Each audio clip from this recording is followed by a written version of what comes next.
Buenas tardes, bienvenidas y bienvenidos al tercer webinar del Laboratorio Ciudad de la Universidad Regiomontana. Me presento, mi nombre es Pablo Reyes Cortázar, director del Lab Ciudad UR, y hoy me complace compartirles este webinar de contratos y desarrollo inmobiliario que pretende dar a conocer los distintos alcances y consecuencias legales de los contratos que dan certeza jurídica a propietarios e inversionistas en un proyecto inmobiliario. Nos acompaña para exponer este webinar el licenciado Jorge Chávez Rodríguez, abogado, conferencista, aliado profesional y consultor en la Notaría Pública número 67 del Estado de Nuevo León, capacitador para el sector inmobiliario y agencias de bienes raíces, asesor jurídico de empresas mexicanas, extranjeras y en materia corporativa y adquisiciones, director de ICP Consulting, Gestión Jurídica Inmobiliaria, una firma legal especializada en la consultoría y gestoría inmobiliaria y de procesos notariales, fiscales y administrativos. Antes de cederle la palabra al licenciado Jorge, les comento la dinámica que vamos a tener el día de hoy. Todos sus micrófonos están en modo silenciado para que pueda exponer completamente el expositor. Al final se podrán responder preguntas que ustedes pueden ir generando en el transcurso de la exposición a través del chat de la plataforma, a las cuales yo le daré lectura para que el licenciado Jorge las responda. Nuevamente, bienvenidos y le cedo la palabra al licenciado Jorge Chávez Rodríguez. Es que lo que yo les voy a platicar, lo que hemos trabajado nosotros, pues son algunas de las herramientas, algunos de los esquemas que se utilizan. Pudiera variar en cualquier parte de la República el tipo de contrato que se utiliza, el tipo de mecánica, el tipo de esquema, pero yo creo que finalmente la idea es general, darle certeza jurídica a quienes aportan algo a este proyecto inmobiliario. Pues bien, como tal, vamos a iniciar con la primera etapa de un proyecto inmobiliario. Es básicamente, pues, definir si el proyecto es factible, si lo que se quiere desarrollar, donde se quiere desarrollar, tiene factibilidad, es posible hacerlo técnicamente, legalmente, financieramente, comercialmente hablando. Y para ello, pues, obviamente existe, eh, pues, las partes intervinientes. Una de ellas es el dueño de la tierra, que comúnmente el dueño de la tierra no es el que desarrolla, no es el que construye y mucho menos es el que vende el producto final, sino que el dueño de la tierra quiere aportar su propiedad al proyecto y obtener un beneficio a cambio después de que se haya desarrollado, construido y obviamente comercializado un proyecto inmobiliario. Entonces, para llevar a cabo la asociación con el dueño de la tierra, pues existen varios esquemas, contratos, convenios, y todos ellos, quiero comentarles que todos ellos se manejan en un sentido previo a los contratos principales o los contratos fuertes que se van a llevar a cabo más adelante en el proyecto. ¿Qué quiero decir con esto? Que es muy común que para asociar al dueño de la tierra tengo que iniciar por un acuerdo previo, por un documento con el cual pongamos cuáles son las condiciones, los lineamientos, las participaciones que cada quien va a tener, pero es muy común que lo que estemos acordando no pueda suceder si no es que suceden algunas cosas en el camino. Para explicarles un poquito mejor, vamos a ver qué es un precontrato. Están reconocidos en la ley, sobre todo en el Código Civil de aquí de nuestro Estado de Nuevo León, que los precontratos son acuerdos previos a los contratos principales. ¿Qué significa? Que es un acuerdo, un documento en el cual se estampan o se pactan las condiciones para que en un futuro, en un plazo determinado, se lleven a cabo dichas condiciones o dichos acuerdos. Y estos precontratos, pues los llamaríamos como los acuerdos iniciales para establecer términos y condiciones que en el futuro regirán el negocio inmobiliario.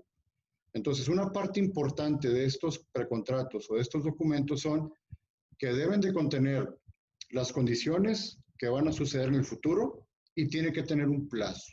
Es decir, este acuerdo, este amarre, esta asociación que estamos haciendo ahorita, forzosamente se tiene que convertir en un contrato principal dentro de algún tiempo particular, que pudiera ser cuando suceda tal cosa o en un plazo de 30 días, de 60 días, de 90 días. Es decir, tiene que haber un plazo.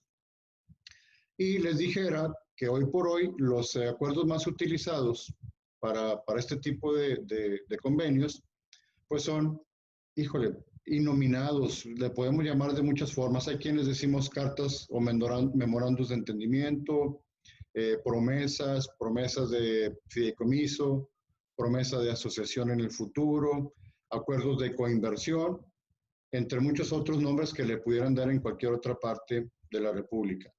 Pero lo importante aquí que hay que resaltar es que precisamente son acuerdos previos al proceso posterior para que quede desde una vez ahorita fijo qué es lo que vamos a hacer con la propiedad, qué es lo que se va a construir encima, en cuánto tiempo se va a construir y cuáles serían los beneficios que obtendría el dueño de la tierra. Ahora, algo muy importante que utilizamos en estos documentos, que son los precontratos, y que yo también les recomiendo a quienes participen en el desarrollo inmobiliario, es que el dueño de la tierra está dispuesto a aportar su inmueble para que sobre él se construya algo, pero yo como desarrollador o yo como inversionista que voy a aportar dinero para esto, pues también tengo que tener certeza de que el inmueble que se está aportando cumple con los requisitos legales, está a nombre de quien lo aporta, no tenga ningún gravamen, alguna restricción, alguna afectación que tenga el inmueble. En fin, la primera parte que nosotros utilizamos para asociarme con el dueño de la tierra es firmar un acuerdo para efectos de que me dé autorización para revisar precisamente las condiciones del inmueble, lo que comúnmente llamamos el due diligence inmobiliario, y de...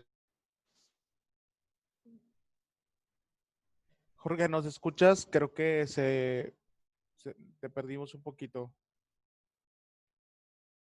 Creo que tuvimos unas fallas técnicas. Se le cayó, yo creo, el internet a Jorge. Vamos a esperar a que vuelva.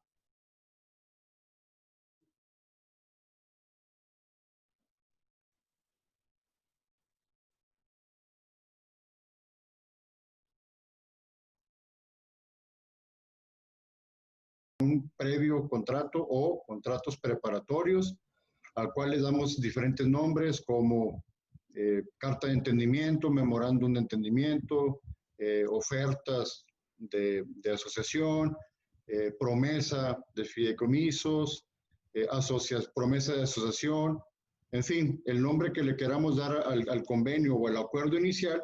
Y estos acuerdos iniciales normalmente están sujetos a que suceda algo para que se puedan llevar a cabo en el futuro el contrato principal.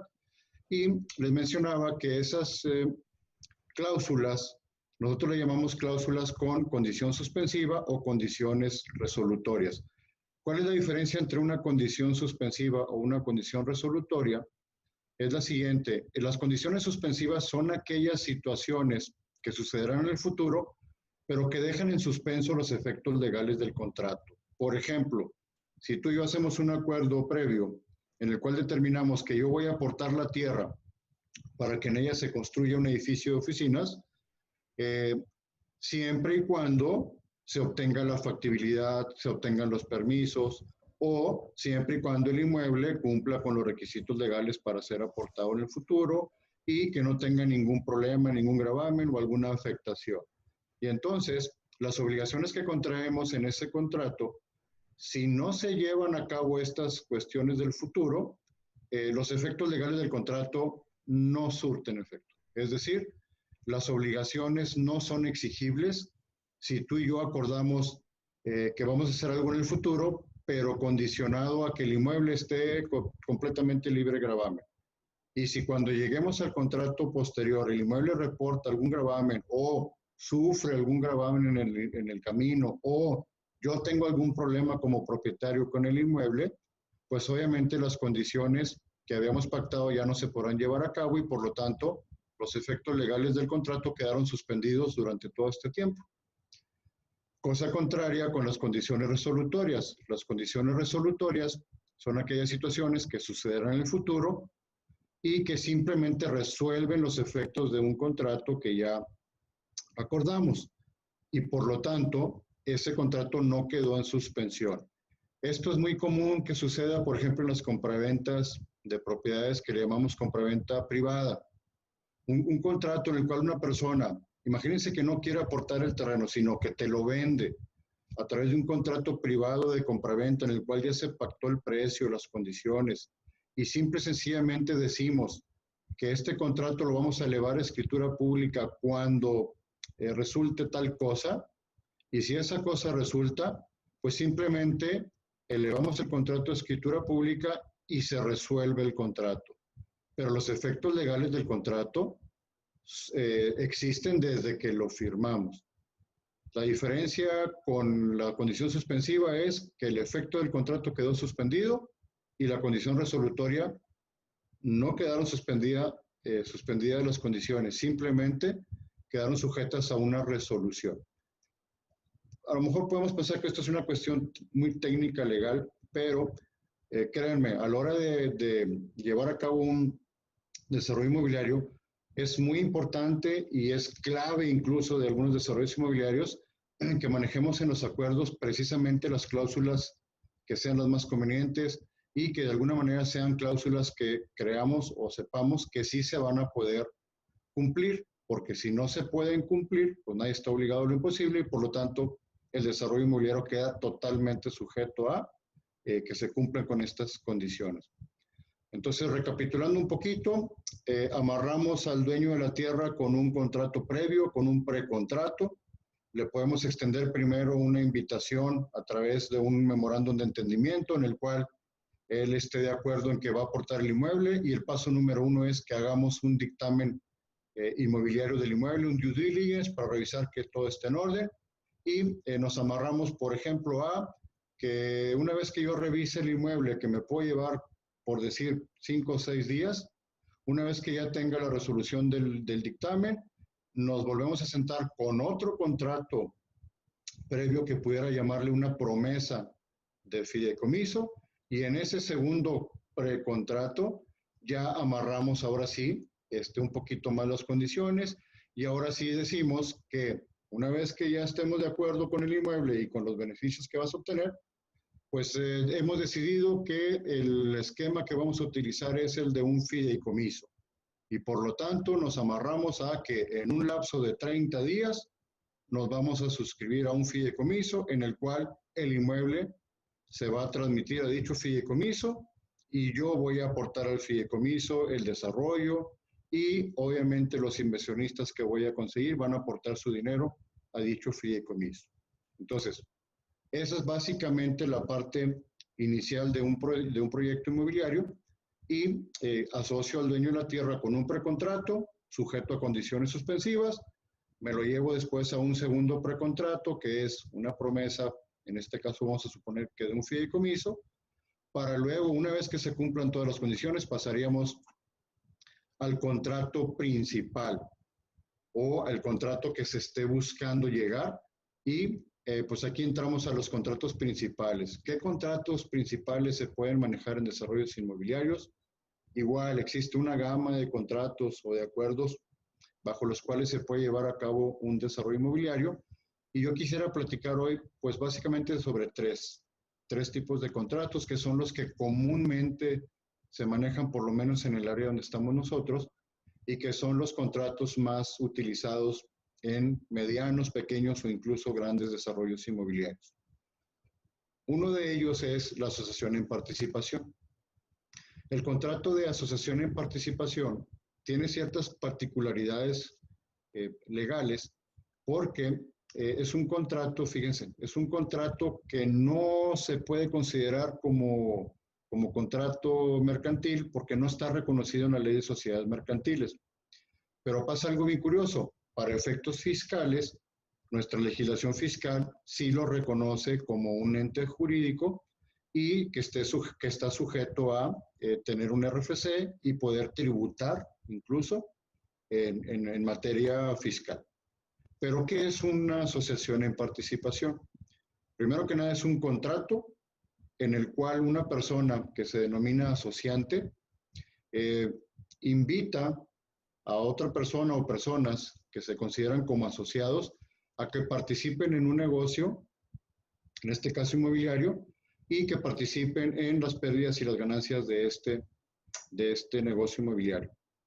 Particularidades de la asociación en participación. Una de ellas es, pues, que como les acabo de mencionar ahorita, es un contrato que no tiene razón social, es un contrato que no tiene personalidad jurídica propia, es un contrato que no tiene patrimonio propio y por lo tanto no se puede considerar como un ente jurídico como tal y no está sujeto a inscripción, por lo tanto no es lo mismo que una sociedad, por ejemplo una sociedad mercantil, una sociedad anónima, una SRL.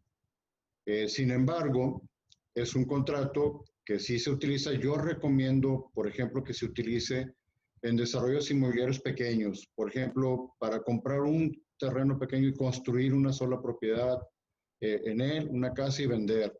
Comprar otro terreno, de construir otra casa y vender. Es muy común que utilicemos la asociación en participación.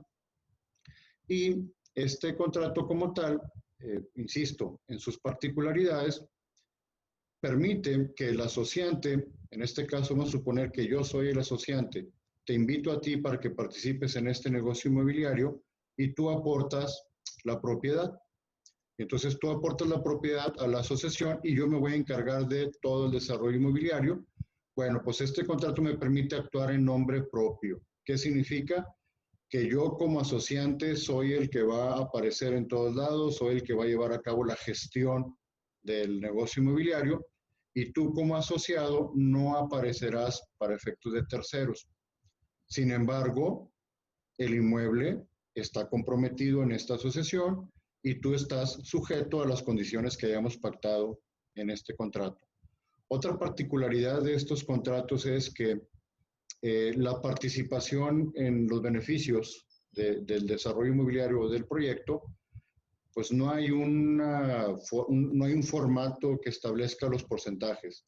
Es decir, se puede participar en cualquier porcentaje. Si tú participas con tu inmueble, no necesariamente tenemos que participar 50 y 50.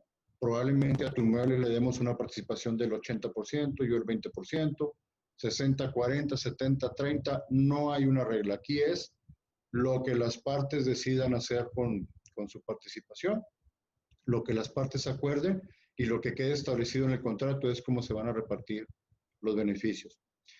Obviamente es un contrato que puede ser notariado. Normalmente nosotros lo hacemos, se ratifican las firmas del contrato ante notario público. Pudiera inscribirse en el registro público de la propiedad en la sección cuarta y pudiera darse de alta ante el SAT con un RFC y, curiosamente, obviamente en el taller que vamos a dar explicaré con más detalle estas particularidades, pero en materia mercantil no apareces como tal en el contrato, pero en materia fiscal sí lo podemos dar de alta, se da un RFC a este contrato y este contrato, esta asociación en participación, pudiera actuar como contribuyente, cobrar, pagar, llevar su contabilidad por separado y nuestra persona, en mi caso yo como asociante y tú como asociado, pues de alguna manera no corremos riesgos fiscales. Entonces, lo importante o lo atractivo de estos contratos es que puedes tributar con él, pero yo lo recomiendo solamente para desarrollos inmobiliarios pues de pequeña escala, por así decir, o cuando son solamente para una sola propiedad que se va a aportar, construir y vender. Hay otras particularidades que me llevaría más tiempo explicar, pero quiero pasar al siguiente contrato que es el fideicomiso. El fideicomiso hoy por hoy pues sigue siendo considerado como uno de los instrumentos más socorridos en materia de desarrollo inmobiliario, uno de los instrumentos más utilizados en los proyectos inmobiliarios, pero pues también tiene sus particularidades. A grosso modo les pudiera explicar, primero que nada, también se trata de un contrato. El fideicomiso es un contrato mediante el cual una persona llamado fideicomitente puede aportar bienes o servicios al fideicomiso y otra persona puede aportar otros bienes y otros servicios. Deberíamos de tener un objeto, en este caso vamos a hablar de un desarrollo inmobiliario, el objeto es crear un desarrollo inmobiliario y determinamos que haya beneficiarios de ese desarrollo inmobiliario y esos beneficiarios se llamarán los fideicomisarios. Entonces aquí ya tenemos un fideicomitente que aporta bienes o servicios, tenemos un fideicomisario que es el que recibirá los beneficios del objeto del fideicomiso, pero tiene que haber alguien que administre los bienes, los servicios y el proyecto como tal, y ese alguien, de acuerdo a nuestra legislación, es una institución financiera. ¿Qué significa?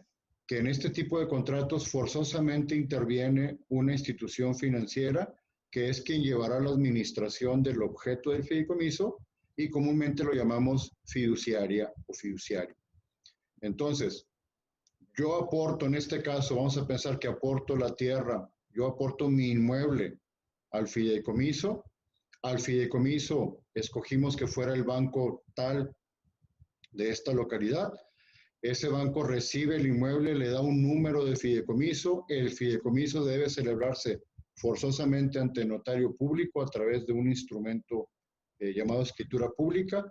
Y obviamente este contrato debe de contener todas las condiciones, los pros y los contras que pudieran suceder en el proyecto inmobiliario, el objeto, obviamente, las partes que intervienen, los beneficios, todas las condiciones que valga la pena poner para nuestro proyecto inmobiliario y quien administrará estos bienes será el fiduciario. Entonces yo aporto la tierra y obviamente invito a los inversionistas a que aporten el dinero que será aportado a este fideicomiso y el fiduciario, en este caso el banco que nosotros hayamos elegido, pues será el encargado de administrar todo el proceso. Pero obviamente el banco no tiene facultades para él tomar las decisiones por sí mismo, sino que el fideicomitente o los fideicomitentes que estén aportando los bienes y servicios serán los que le darán esas instrucciones al banco a través de una figura que conocemos como el comité técnico. Entonces, estamos hablando de que ya hay muchas personas que están interviniendo en este tipo de contratos y es los que aportan los bienes o los servicios, el comité técnico que estará formado por los mismos que aportan bienes o servicios o personas que yo pueda designar, aunque no sean propietarios de la tierra o dueños del dinero, un fiduciario, en este caso un banco que llevará la administración, y por último un beneficiario o algunos beneficiarios que, de acuerdo a la misma ley, pudiéramos ser nosotros mismos los fideicomitentes. ¿Por qué se utiliza mucho esta figura del fideicomiso? Por varias razones. Yo creo que las más importantes son dos. Una, transparencia y certeza jurídica. Desde el momento en que estamos aportando los bienes o estamos confiando los bienes y los servicios, el dinero, la tierra, las inversiones, se las estamos confiando a un tercero, que en este caso es una institución financiera, obviamente muy reglamentada, muy protegida por la legislación y que se convierte en un administrador totalmente confiable. Entonces, la primera parte es la certeza jurídica y la transparencia. Pero también el fideicomiso es muy recorrido porque tiene, al mismo tiempo, beneficios o algunos beneficios fiscales. Trataré de explicar así muy rápido cuál es uno de esos beneficios fiscales. Cuando se lleva a cabo la transmisión de una propiedad, una compra y venta de un inmueble, llámese terreno, casa, bodega, lo que sea, existe pues obviamente una carga fiscal, que en este caso hablamos del impuesto sobre la renta por enajenación de un inmueble, que te va a gravar la utilidad que obtengas en esa operación inmobiliaria. Bueno, Si yo te vendo a ti un inmueble, tú me pagas un precio, yo estoy totalmente sujeto a pagar un impuesto por ese beneficio que estoy obteniendo por ese precio a través de un procedimiento, ¿verdad? Si lo hacemos obviamente ante el notario, bueno, pues el notario me retiene un cálculo, un impuesto provisional y luego me voy a pagar al anual un impuesto anual. Pero aquí en el fideicomiso pasa algo interesante. Fíjense, cuando yo aporto la tierra al fideicomiso, de acuerdo al Código Fiscal de la Federación, en su artículo 14 nos define qué se considera como enajenación y obviamente se considera como enajenación toda transmisión de propiedad por lo cual obtienes un precio. Bueno, en el fideicomiso está considerado como enajenación porque yo aporto el inmueble al fideicomiso, dejo de ser el dueño del inmueble, lo recibe el fiduciario, se le pone un valor a mi aportación y pudiera considerarse que en ese momento estoy llevando a cabo una enajenación. Sin embargo, una de las fracciones del artículo 14 del Código Fiscal también me establece que en el caso de fideicomisos, si se lleva a cabo una aportación del inmueble, pero la aportación está sujeta a una cláusula que conocemos como cláusula de reversión, en ese momento, para efectos fiscales, no se considera enajenación. Y por lo tanto, la carga fiscal de haber aportado el inmueble no se genera en ese momento, sino que se difiere a cuando se enajene el inmueble ya desarrollado, que ya no estás vendiendo tierra, sino que ya estarás vendiendo un departamento, una oficina, un local comercial. Hasta ese momento viene la carga fiscal de pago de impuestos por parte del aportante de la tierra. Entonces, si ustedes se fijan, tengo por un lado la parte de transparencia y de seguridad jurídica y por otro lado tengo la parte de un beneficio fiscal. Aclaro, no significa que no se generen impuestos por la enajenación de los locales o de las oficinas que vayan a resultar. Simplemente estoy hablando de un diferimiento de pago, el cual pues obviamente te permite, en ese tiempo que se va a diferir el impuesto, poder deducir también las obras que se le van a hacer al mismo inmueble y obviamente pues ya estaríamos hablando que tu carga fiscal pues va a tener deducibles, lo cual va a significar dos cosas. Una, difieres el pago del impuesto y vas a disminuir tu base gravable para el pago del impuesto sobre la renta. Entonces, el fideicomiso hoy por hoy es utilizable por esas razones, pero pues también tengo que decirles la otra contraparte del fideicomiso, que es que obviamente al intervenir una institución financiera y convertirse en un administrador de los bienes y de los servicios y de los dineros del fideicomiso, pues esta institución financiera tiene el derecho legal de cobrar por su administración y por lo tanto, cuando tú constituyes un fideicomiso, pues tienes que pensar en un cargo, en una carga económica por tener ese fideicomiso. En nuestra localidad, los fideicomisos tienen un costo anual. Los bancos te cobran por año por el fideicomiso. Mensualmente hablando, también existen algunas comisiones. Cuando el fiduciario, el banco, interviene en otorgamiento de poderes, en comparecencias, en contratación de personas o de empresas que tengan que ver con el proyecto inmobiliario, te está cobrando comisiones y por lo tanto, pues yo recomendaría que en la corrida financiera que hagas de tu proyecto inmobiliario, pues tomes en cuenta esos costos que genera un fideicomiso. Es una gran herramienta por seguridad, por transparencia legal, es un buen vehículo de diferimiento fiscal de impuestos, obtención de algunos beneficios fiscales, pero pues obviamente también conlleva algunos costos que también repercutirán pues obviamente en la proyección financiera del proyecto inmobiliario. Claro que obviamente lo recomendamos el fideicomiso, trabajamos mucho precisamente con fideicomisos por este tipo de razones, pero pues obviamente lo recomendamos en aquellos proyectos inmobiliarios que puedan soportar la carga de un fideicomiso. Tampoco estoy hablando de cantidades así muy estratosféricas, depende el banco, depende el monto del proyecto que estés llevando a cabo, pero te pudiera hablar más o menos sin comprometerme a precios, que un fideicomiso al año te pudiera andar costando alrededor de entre 80 y 100 mil pesos por año, y con algunas partidas mensuales o intervenciones parciales del fiduciario, como otorgamiento de poderes, donde te pueden cobrar 2,000, 2,500 pesos por las firmas. En fin, tienes que pensar en que tener un fideicomiso pues es un cargo, un costo financiero que deberías de, obviamente, revisar incluso dentro de tu proyección financiera.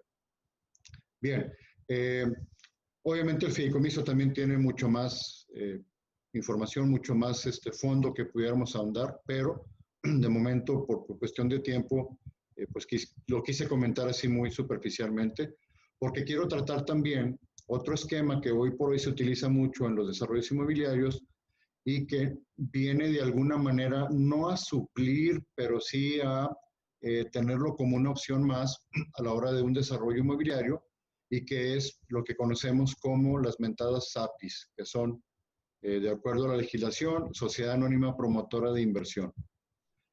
Estos mecanismos, esta figura jurídica, también tiene sus particularidades, y a mí, en lo particular, pues es algo que es una figura que me llama mucho la atención, porque quisiera explicarles que yo lo considero como una especie de híbrido legal. ¿Qué significa esto? Si ustedes se fijan, es una sociedad anónima sujeta en la ley de sociedades mercantiles, pero promotora de inversión, que a su vez está regida por la ley del mercado de valores. Por lo tanto, estamos hablando de una figura, una parte financiera y una parte mercantil, que al unirse nos dan precisamente este esquema, que es muy utilizado en los desarrollos inmobiliarios por lo siguiente. En el momento que tengo una sociedad anónima, pues obviamente tengo todos los elementos de una sociedad mercantil, como un acta constitutiva celebrada ante notario público, inscrita en el registro público del comercio, dada de alta ante la autoridad fiscal, en este caso el SAT, tengo un RFC, y obviamente para constituir la sociedad debo de tener mínimo 2 socios. Y entonces vamos a pensar que tú que me estás escuchando y eres un desarrollador, te asocias conmigo, Jorge, y tú y yo creamos una sociedad anónima promotora de inversión. Llevamos a cabo el proceso ante notario. Debe estarte costando ahorita constituir una SAPI, que te pudiera decir alrededor de entre 12, 15 mil pesos aproximadamente, constituir una sociedad de estas ante notario. Y una vez que ya nos dimos de alta ante el SAT, tenemos nuestro RFC, tenemos nuestra cuenta bancaria, tenemos nuestra inscripción en el registro público del comercio, pues obviamente ya tenemos una sociedad con patrimonio propio, con personalidad jurídica propia y con todos los elementos de una sociedad mercantil. Pero el objeto de estas sociedades es promover inversión, y por lo tanto yo puedo intervenir en proyectos inmobiliarios invitando a inversionistas o invitando a dueños de tierra a que se sumen a mi sociedad para efecto de llevar a cabo este proyecto inmobiliario. ¿De qué manera lo haría? ¿O de qué manera lo están haciendo algunos proyectos inmobiliarios? De la siguiente. Esta sociedad, por el hecho de ser promotora de inversión y tener esta parte financiera, la ley le da un beneficio que, fíjense, curiosamente no tenía la ley de sociedades mercantiles o las sociedades mercantiles con anterioridad. Y hago ahorita el paréntesis, incluso las sociedades anónimas normales, mercantiles, también ya están incluyendo algunos, ya hubo una reforma en la ley, y ya la ley de sociedades mercantiles incluye algunos beneficios que anteriormente solamente tenían las APIs. ¿Cuál era uno de esos beneficios? Que esta sociedad puede emitir acciones de series ordinarias, en este caso la serie ordinaria A, tú y yo que somos los socios, y esta serie significa el capital fijo. Pero también podemos emitir acciones especiales, y estas acciones especiales podrán tener algunos requisitos o particularidades especiales que nosotros le querramos dar como socios de la empresa, y que entre ellas las más comunes son que le damos a este tiraje de acciones, por ejemplo, voto restringido, le podemos dar solamente que sean acciones especiales para un proyecto inmobiliario tal o el proyecto inmobiliario denominado Plaza tal. Y entonces te invito a ti, dueño de la tierra, a que aportes tu propiedad a esta sociedad, que la aportes al capital de la sociedad o a la panza de la sociedad, y yo a cambio de tu aportación de tierra, te doy acciones especiales por esa aportación. Pero también te invito a ti, inversionista, que tienes capital, también te invito a que aportes tu dinero a esta sociedad y te daré acciones especiales por tu inversión de dinero, y entonces ustedes tendrán unas acciones que cuando se lleve a cabo el desarrollo inmobiliario en su totalidad, pues podrás canjear por los beneficios que hayamos acordado en nuestro proyecto inmobiliario. Entonces, eh, hacemos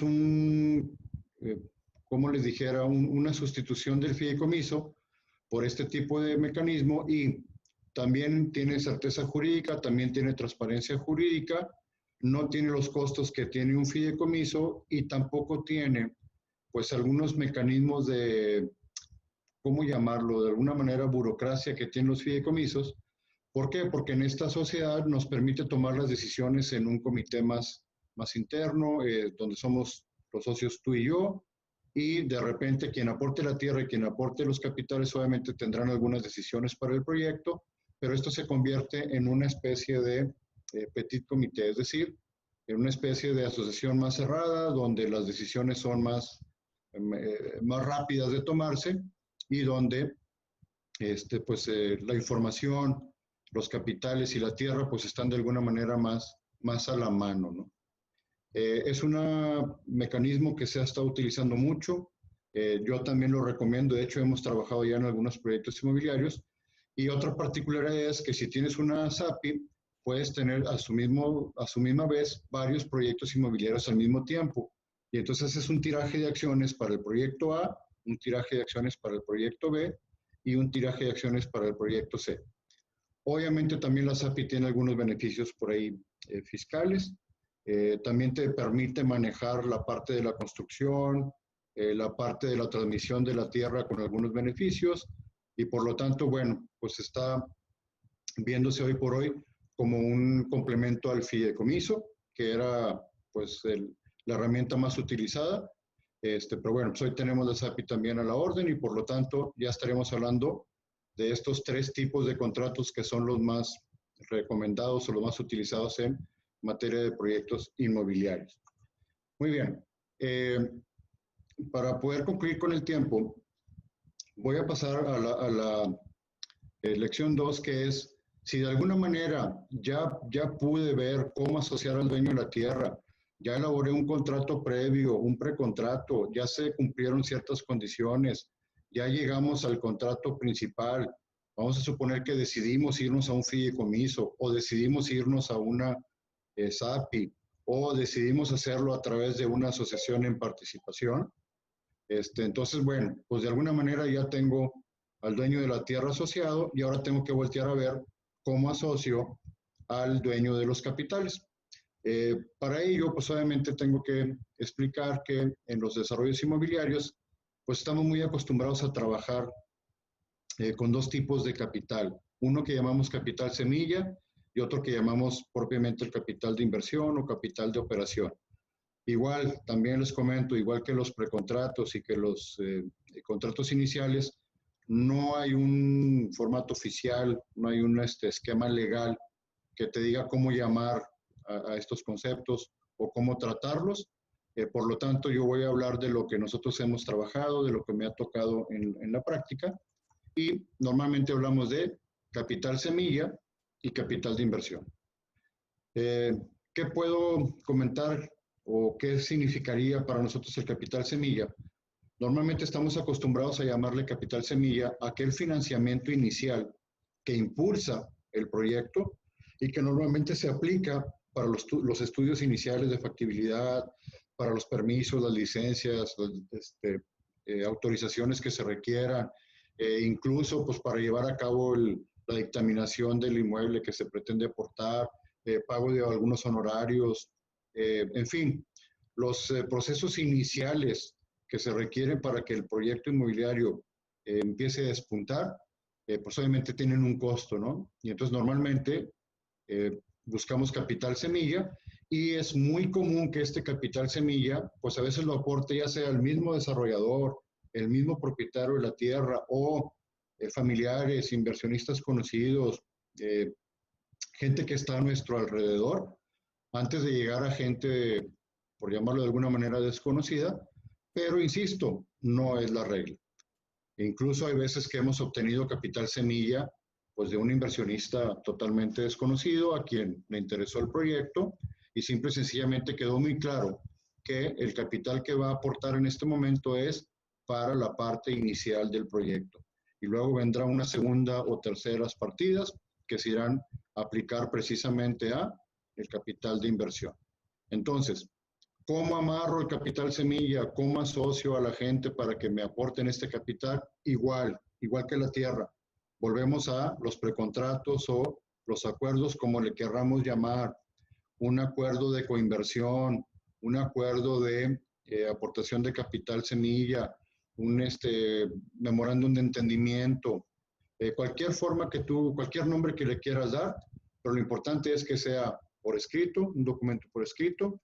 También pudiera ser obviamente ratificado ante notario público para darle mayor formalidad y también recomendamos que en este escrito inicial pues de alguna manera ya se constaten o se contemplen las condiciones generales que van a surtir efectos en el proyecto inmobiliario y que a esta persona que está invirtiendo el capital quede muy claro en este contrato inicial pues cuáles serían los pros y los contras de su aportación, cuáles serían los beneficios que se le están ofreciendo, en qué momento se pretende obtener algún retorno del capital, con qué condiciones se van a obtener esos retornos de capital, en fin, todas las condiciones generales de su aportación de dinero deberán de quedar preestablecidas en este precontrato. Porque luego viene, obviamente, ya el capital que se necesita para generar ya propiamente el desarrollo del proyecto en alguna de sus etapas o incluso en todas sus etapas. Y entonces, ese capital de inversión, que es obviamente la cantidad más fuerte de dinero que se necesita, pues puede provenir de fondos de inversión, puede provenir de créditos, de préstamos bancarios, o puede provenir de inversionistas conocidos o desconocidos, o inversionistas invitados a tu proyecto, en fin. Y obviamente para asociar a este capital de inversión, sea cual sea el monto, pues también volvemos a lo mismo, tendremos que utilizar algún contrato, algún acuerdo, algún documento por escrito, y en estos casos pudiéramos hablar de contratos de coinversión, existen los crowdfunding, de los cuales voy a hablar ahorita un poquito, y o contratos de préstamo. ¿Qué tipo de contrato voy a utilizar? ¿Qué tipo de documento utilizo para asociar al dinero?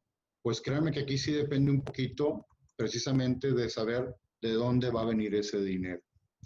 Y entonces, para platicarles sobre algunos esquemas que se pueden utilizar para capitales de inversión, pues anoté el día de hoy, por ejemplo, fondos inmobiliarios, la misma SAPI, fíjense, vuelve a aparecer aquí, créditos o préstamos y la preventa, del cual voy a explicar un poquito, como un mecanismo para obtener capital de inversión. Primer punto, necesito dinero para el desarrollo inmobiliario y lo puedo obtener de algún fondo inmobiliario. Estos fondos inmobiliarios pudiéramos manejar en este caso coinversión. ¿Qué significa coinversión? Pues que varias personas, conocidos o no, aportan alguna cantidad de dinero esperando algún beneficio, algún retorno de algún beneficio, y obviamente hacemos un contrato de coinversión en el cual se establece la cantidad que van a aportar, para qué se va a utilizar su capital, en qué momento se les va a retornar y cuáles son las condiciones generales del tratamiento de su dinero. Inclusive, fíjese, también podemos utilizar el contrato de asociación en participación para obtener capital. Porque acuérdense que yo les platiqué que tanto la coinversión como la asociación en participación son contratos en los que alguien aporta algo. Y ese algo puede ser tierra, puede ser dinero, puede ser servicios. Por ejemplo, yo puedo celebrar un contrato de asociación en participación con el propietario del terreno, tengo un contrato de AMP, con el propietario del dinero puedo hacer otro contrato y con el desarrollador puedo hacer otro contrato porque él va a aportar la construcción del inmueble. O un solo contrato de asociación en participación donde tú aportas tierra, tú aportas dinero y tú aportas la construcción. Y fíjense, y yo aportaré pues el proceso comercial, yo puedo aportar las ventas o yo como abogado puedo aportar mis servicios legales para efectos de todo el proceso legal que requiera el proyecto inmobiliario. Entonces, si se dan cuenta, pues no son más que acuerdos de voluntades en los cuales establecemos las condiciones de cada quien y le damos un nombre, ya sea coinversión, asociación en participación, dependiendo de cuáles son los efectos que va a tener la aportación de cada quien. Y en este caso, hablo también de los crowdfundings. Los crowdfundings también es un esquema que hoy por hoy se está utilizando mucho para obtener capital de inversión. Suponiendo que yo soy un desarrollador y tengo en mente hacer un proyecto, me asocio contigo que tienes una propiedad a través de alguno de los contratos que ya he platicado y ya no tenemos muy claro que pues ya tenemos la tierra, ya tenemos el diseño y el proyecto como tal, nos falta el dinero. Bueno, pues existen en México ya incluso un buen número de fondos llamados crowdfundings, que no son más que plataformas electrónicas o virtuales, como le quieran llamar, las cuales abren su plataforma para que la gente que quiera aportar dinero para un desarrollo inmobiliario lo pueda hacer vía virtual. Y hay muchos esquemas. Uno es que aportes dinero para un proyecto inmobiliario en particular que está ubicado en la ciudad de Oaxaca, en tal parte, y se requiere tanta inversión. Y ese proyecto en particular te genera tantos rendimientos o beneficios.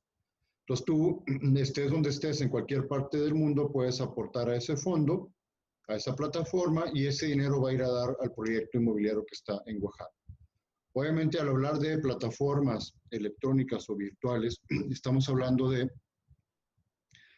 procesos que están regidos por cierta legislación, pero hoy por hoy, una ley nueva que acaba de salir, que por cierto todavía estamos ahí empapándonos un poquito de ella, la mencionada ley FinTech, que tiene que ver con la regulación de todos los procesos que tengan que ver con Internet, con procesos web, con páginas virtuales, plataformas, en este caso captadoras de dinero, están sujetas ya a esta ley, además de las demás leyes que ya existen en nuestro país. Y entonces es un proceso interesante. No descartamos los crowdfundings. Uno de los aspectos muy importantes que veo yo en el crowdfunding, como su nombre lo dice, crowd significa multitud, público, y funding, pues fondos, es que pues obviamente son fondos abiertos a una cantidad ilimitada de inversionistas. Incluso hoy por hoy en México existen crowdfundings muy sencillos en los cuales tú puedes invertir, híjole, creo que desde 1,000 pesos, por decirte algo, y obviamente esos 1,000 pesos van a dar como una pequeñísima parte de un proyecto, pero pues, son 1,000 pesos que sirven en suma, ¿no?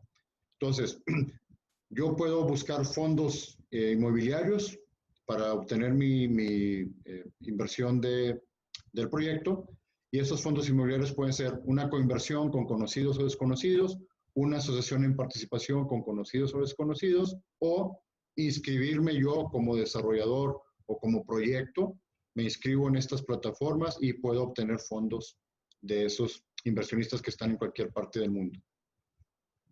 Otro esquema que igualmente se está utilizando, que ya lo mencioné hace poquito, es precisamente la SAPI, Sociedad Anónima Promotora de Inversión, en la cual ya les hablé hace poquito de abrir series de acciones en las cuales alguien aportó tierra, pero tú puedes aportar capital, puedes aportar dinero y obtendrás por tu aportación que viene a dar a mi capital variable de la empresa y que yo a su vez voy a aportar al proyecto inmobiliario, vas a obtener ciertos beneficios, ciertos rendimientos que serán canjeados por tus acciones.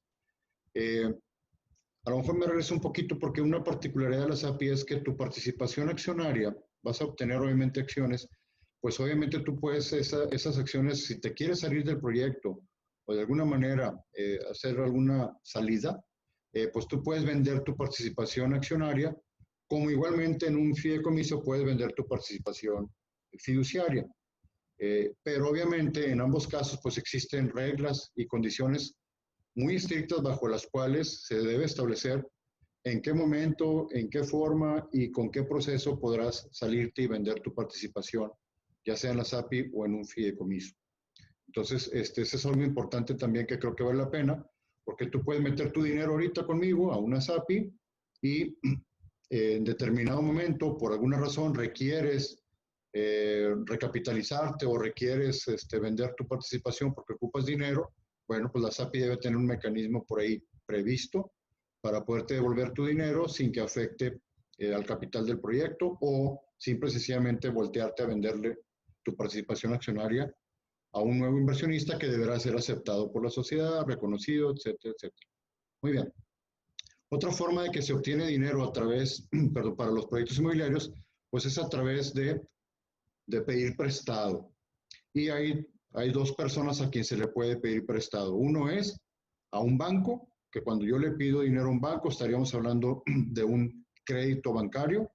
Y obviamente, pues el crédito bancario me permite obtener capital de inversión para mi proyecto con pues todas las características de un préstamo bancario, tasas de interés, condiciones, pros y contras, beneficios o no beneficios, pero sigue siendo hoy por hoy una fuente de obtener dinero para tu proyecto.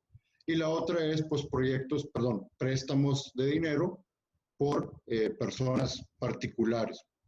Esto es importante que lo mencione porque hemos visto últimamente cómo hay algunos esquemas de pedirle prestado dinero a alguien en vez de invitarlo al proyecto inmobiliario. Si yo te invito a mi proyecto como inversionista, es porque vas a obtener beneficios por tu dinero una vez que se lleve a cabo el proyecto o una vez que suceda tal o cual cosa y deberás de obtener ciertos rendimientos con ciertas condiciones.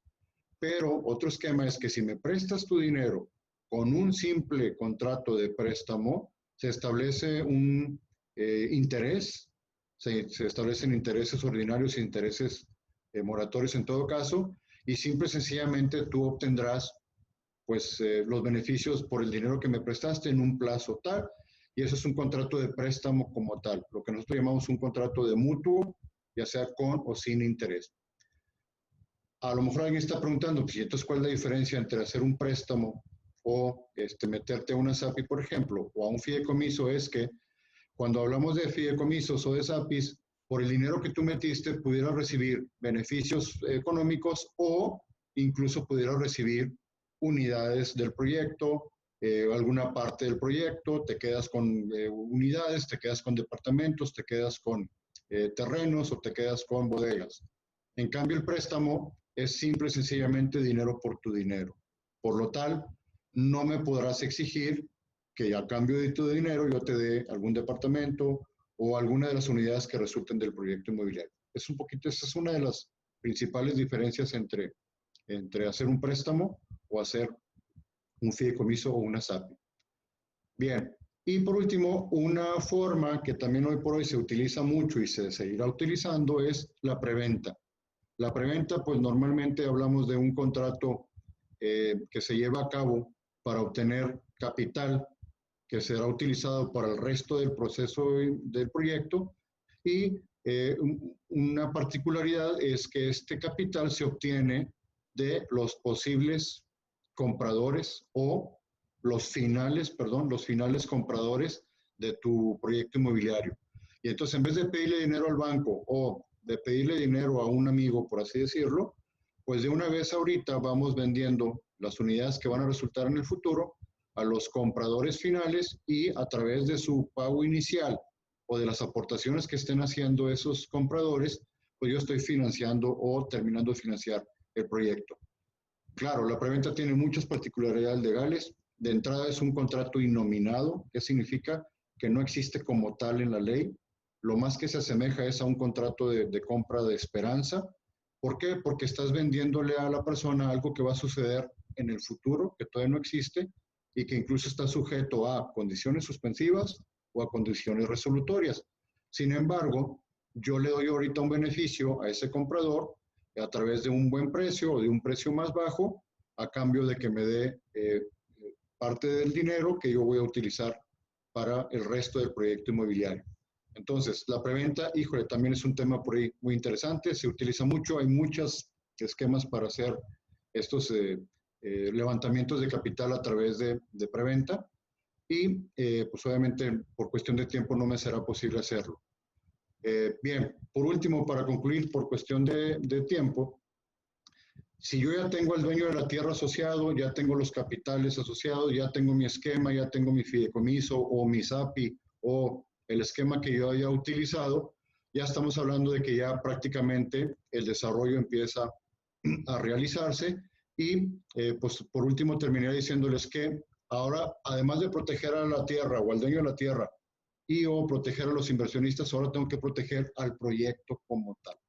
Y al proyecto como tal, pues hay varias herramientas para protegerlos, que son comúnmente pues, las hipotecas, las fianzas, los seguros. ¿De qué manera voy a comentar esto? Muy sencillo. Si, por ejemplo, la tierra que aportaste para el proyecto inmobiliario, la única manera que tengo o decidimos pedirle prestado al banco para financiar el proyecto, muy probablemente el banco me va a pedir una garantía. Y esa garantía normalmente es la misma propiedad o la misma tierra que se está utilizando para el proyecto, se le deja al banco en una garantía hipotecaria. ¿Qué significa? Que el banco tendrá una garantía real sobre el inmueble y le da derecho al banco, en este caso, o al inversionista o a quien yo decida darle como garantía el inmueble, tendrá derecho a ser pagado con el valor del inmueble que forma parte del proyecto. Estas hipotecas pueden ser voluntarias, unilaterales o necesarias, que en su momento pues podré explicar la diferencia de cada una.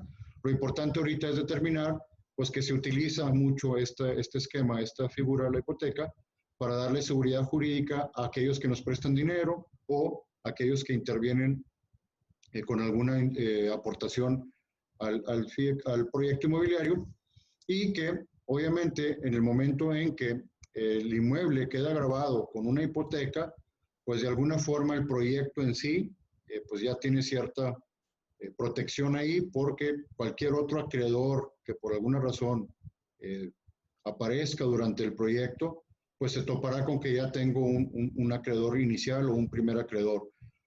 Por ejemplo, durante el proceso del proyecto tengo algún problema laboral por ahí con la constructora, algún problema, alguna demanda laboral, pues obviamente esos trabajadores se encontrarán con que el proyecto, la tierra o el proceso ya está por ahí hipotecado, garantizando a otro acreedor y por lo tanto, bueno, ya tiene por ahí un primer escudo.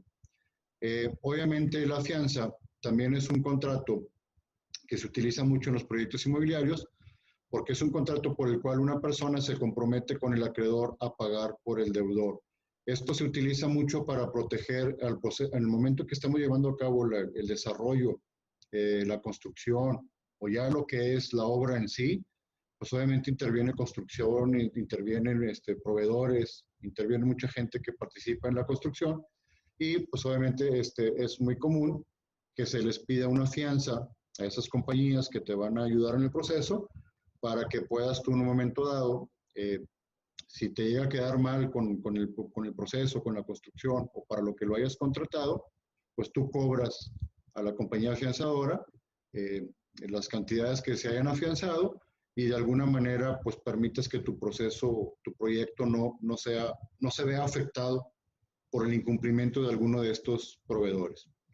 Y obviamente los seguros, todo el mundo conocemos, pues obviamente los seguros son también una herramienta que se está utilizando mucho para dar protección a tanto los bienes que forman parte del proyecto como al proyecto en sí. Obviamente creo que por cuestión de tiempo nos es imposible ahondar más en estos conceptos, pero la idea era darles en general más o menos un panorama de qué contratos, qué documentos o qué esquemas se pueden utilizar en un proyecto inmobiliario y pues espero que con esta pequeña plática pues les haya por ahí despejado algunas de sus dudas o inquietudes. Y pues por cuestión de tiempo, creo que doy por terminada la plática y creo que tenemos por ahí un espacio para poder contestar algunas de sus preguntas o poder ahondar en alguno de los temas que les haya llamado la atención. Por lo tanto, pregunto a Pablo si es que puedes intervenir, Pablo, para ver si damos paso a preguntas y respuestas. Muchas gracias, Jorge. La verdad es que muy, muy completo y todo el tema de los contratos y de cómo llegar a desarrollar. Sí, sí hay algunos comentarios, y bueno, están escritos como comentarios, no tanto como preguntas, pero voy a habilitarle el micrófono a Patricia Silva, que es la que tiene por ahí un comentario, bueno, dos comentarios, porque los hizo en momentos distintos de la presentación y pues, para que ella lo pueda pues apuntar de la manera correcta en la que quería abordar estos temas. Déjame nomás buscar a Patricia Silvia. Ok, Patricia, te voy a activar el micrófono.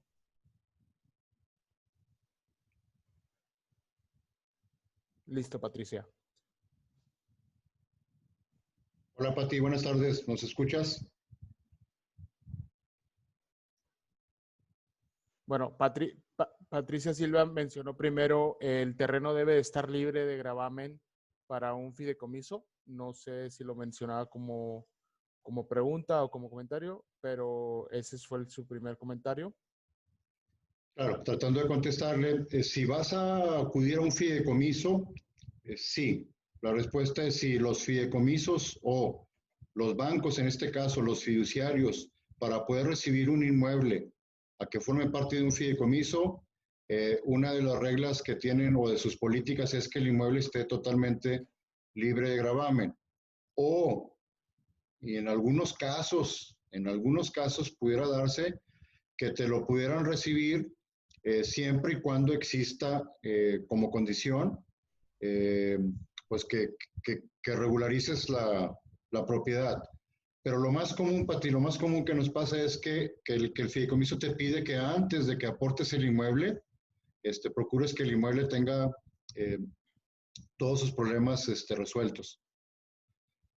Por eso cuando mencionaba yo los precontratos, si ahí tú y yo decimos que vamos a irnos a un fideicomiso, pues primero que nada reviso la propiedad y si tiene algún problema tratamos de resolverlo antes para que cuando lleguemos al fideicomiso ya no tenga el inmueble ningún problema. O me atrevo a decirte que una de las condiciones que yo utilizo para la aportación de la tierra es que precisamente el inmueble no tenga ningún gravamen, o si lo tiene, nos vamos a dar determinado tiempo para arreglarlo para que cuando lleguemos al fideicomiso ya esté totalmente libre de gravamen. Tiene por ahí, en otro momento hizo un comentario Patricia de si son confiables o cómo se revisa, y creo que se refería a las APIs cuando estabas hablando en ese momento. No estoy seguro si me puedes confirmar por el chat, Patricia. Sí, es exactamente eso. Es en las API, ¿cómo puede ser verificarse que son confiables o cómo se revisan? Sí, mira, la SAPI, como mencioné, pues es simplemente una sociedad anónima que se constituye como cualquier una, como la sociedad anónima de capital variable. ¿Y cómo puedo revisar que si es fiable o no? Pues es como si tú me pidieras revisar cualquier sociedad, cualquier empresa, vamos a suponer Ferretería fulana de tal, Ferretería Martínez S.A.S.B., ¿cómo puedo revisar si verdaderamente existe, si no existe, qué tan fiable es? Pues tendría que revisar primero que esté inscrita en el registro público de la propiedad y del comercio, lo cual lo puedo verificar aquí en el pabellón inmobiliario en Nuevo León, con el simple nombre de la sociedad. Obviamente, esa sociedad debe tener un registro federal de contribuyentes, un RFC. A través del portal del SAT puedo revisar si efectivamente está o no inscrita en el padrón. no podré revisar obviamente su contabilidad o meterme a su cuestión financiera, pero sí puedo darme cuenta si está inscrita o no. Y utilizamos obviamente pues muchos portales que hay ahora de seguridad, los tribunales virtuales, para ver si esa empresa está o no involucrada en algún proceso por ahí legal, si ha tenido juicios, si no tiene juicios, si está demandada, si no está demandada. O al ir al registro público de la propiedad puedes sacar una copia, por ejemplo, de la escritura y ahí verás quiénes son los socios, cuál es su capital, cuál es el objeto de la sociedad. Eh, de alguna manera puedo revisar la viabilidad de la empresa, la existencia de la empresa, la personalidad jurídica de la empresa. Ahora, tratando de contestarle más a Patti, ¿cómo puedo saber si es fiable o no?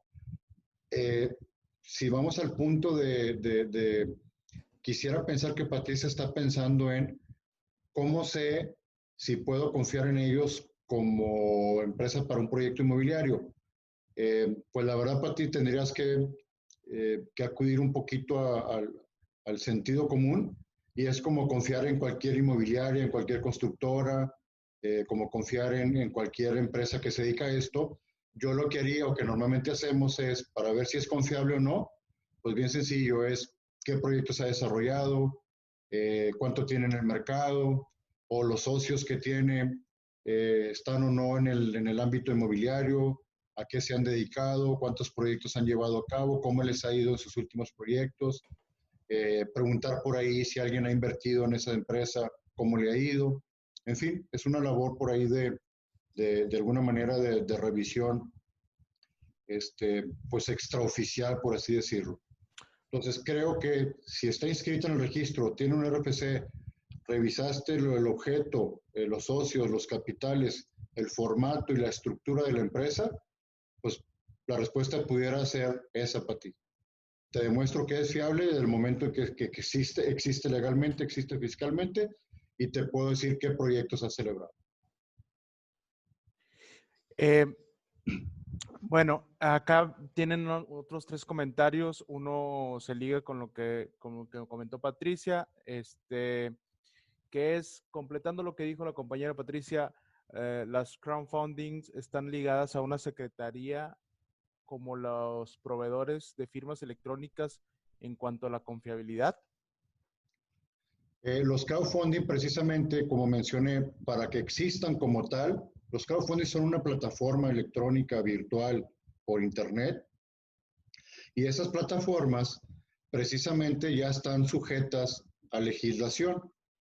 Créeme que sí hubo un tiempo, Pablo, Pati, amigos que nos escuchan, sí hubo un tiempo en que estuvieron un poquito así como en el aire, como también estaban los Airbnb, como también estaba el Uber, como también estaban todas las plataformas digitales que de alguna manera manejan ingresos y transmisión de dinero, estaban un poquito por ahí irregulares, pero hoy por hoy ya la legislación fiscal las reconoce, ya están bajo la ley del impuesto de la renta, la ley FinTech también, que es una ley nueva, ya las está reconociendo y para que existas como tal, como crowdfunding, precisamente debes de cumplir con ciertos requisitos, entre ellos, pues estar sujeto a la ley fiscal, tener tus componentes fiscales, tener tu certificación de esto que me comenta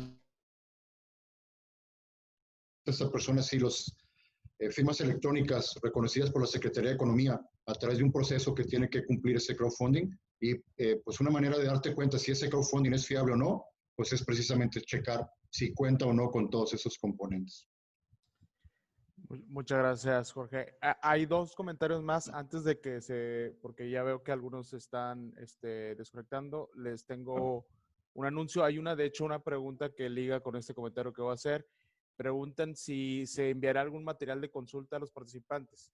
Bueno, hoy este webinar fue una iniciativa de la Universidad Regiomontana junto con Jorge, para también platicarles de lo que ya había comentado Jorge, que hay un taller que se llama Herramientas Jurídicas Inmobiliarias, que se está promoviendo dentro de la universidad, donde se abordan más todos estos temas y los asistentes a este webinar pueden consultar con el siguiente WhatsApp, creo que ahí les va a aparecer en la pantalla, que es el 81-2105-027-1. Informes porque se les va a dar un descuento del 30% a las personas que hayan asistido a este webinar. Les comento un poquito del taller, que son 3 tópicos a grandes rasgos: cómo asociar al dueño del terreno, que ya lo platicamos aquí un poquito, pero se profundiza más. Cómo asociar inversiones y capitales, también como lo mencionamos, como se mencionó ahora en el webinar, pero a más profundidad, y cómo proteger documentalmente el proyecto. Por ahí les recuerdo otra vez el WhatsApp para que pidan informes y digan que ustedes estuvieron en el webinar para exigir ahí un descuento del 30%, es 81-2105-0271. Voy a pasar a las siguientes preguntas que tienes aquí, Jorge. Dice, ¿cómo funcionan los seguros? Te voy a leer 2 preguntas, porque creo que está un poco ambigua, pero aquí está una más tangible, que es: ¿usted qué recomienda? ¿Más un fideicomiso o SAPI? La respuesta sería, los dos son recomendables dependiendo un poco del proyecto que tengas en mente. Normalmente yo recomiendo el fideicomiso cuando se trata de inversionistas o de partes en el proyecto que no son conocidas, que no se conocen. Y normalmente recomiendo la SAPI cuando los que van a intervenir en un proyecto de alguna u otra manera son más conocidos, o son gente más cercana, o son conocidos de familiares, etcétera. Esa es el primer regla para recomendar uno u otro. Y la segunda regla, la verdad es el monto de tu proyecto, porque el fideicomiso tiene costo. El funcionamiento del fideicomiso es un poquito más elaborado y más tedioso, y la SAPI de alguna manera pues tiene menos costo y es mucho más fácil de operar. Entonces la respuesta es, dependiendo del tipo de proyecto, dependiendo del monto de proyectos. Sin embargo, bien trabajados, ambos esquemas son recomendables. Creo que aquí la pregunta que tenía Rogelio de cómo funcionan los seguros la complementa un poco Orlando Alexander, que dice: el licenciado Jorge, respecto a la lección 3, ¿cómo proteger el proyecto? En caso de utilizar la fianza, ¿qué tipo de fianzas deben gestionarse y en qué momentos deben presentarse? Sí, la fianza normalmente se utiliza cuando quien va a intervenir en la construcción, en el diseño o en el establecimiento de los insumos, tuberías, alambrados, cualquier tipo de proveeduría que vas a recibir para la construcción del proyecto. Normalmente una forma de garantizar que esos proveedores, cumplan con sus obligaciones, con los cuales se supone que ya firmaste un contrato o deberás de firmar un contrato de proveeduría. Una manera para garantizar el cumplimiento de sus obligaciones es a través de la fianza. Esas fianzas obviamente las otorgan compañías que están reconocidas por la ley como compañías afianzadoras. ¿En qué momento se solicitan? Pues en el momento en que tú firmas un contrato con el proveedor de tal o cual servicio o tal o cual mercancía. Y si no te dan una fianza en el momento de firmar el contrato, pues te diría que estás corriendo el riesgo de que te incumpla y por lo tanto batalles para llevar a cabo tu proyecto. Pues muchas gracias, Jorge. Creo que con esto damos por concluido. De parte del Laboratorio de Ciudad, les damos las gracias por asistir a este webinar. Estén atentos de las promociones para los talleres que tenemos. Y Jorge, muchísimas gracias también por tu tiempo. Gracias a ustedes, gracias a todos y a las órdenes. Saludos. Gracias.